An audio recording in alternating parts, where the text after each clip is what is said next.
I'm Kushal and this is Reshma. So we are about 12 to 13 years married now, and we were facing difficulties with kids. We have tried naturally, but it didn't happen. And then we tried at different places via IUI and IVF.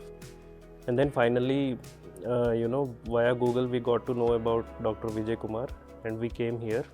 We failed, but they again suggested us some other method, and we finally conceived, and it's now 3 months, and we are very happy. And all the way, a couple of things I have to tell you about this facility is, one is it's not overly priced as the other centers are, and they are very careful about what they bill and what they don't bill.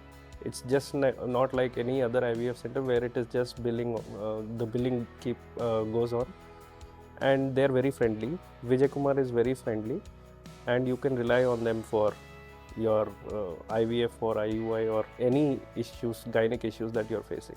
So thank you Vardhan for this, and we are very happy and hoping to get the baby in our hands soon, and maybe we'll have one more video then. Thanks.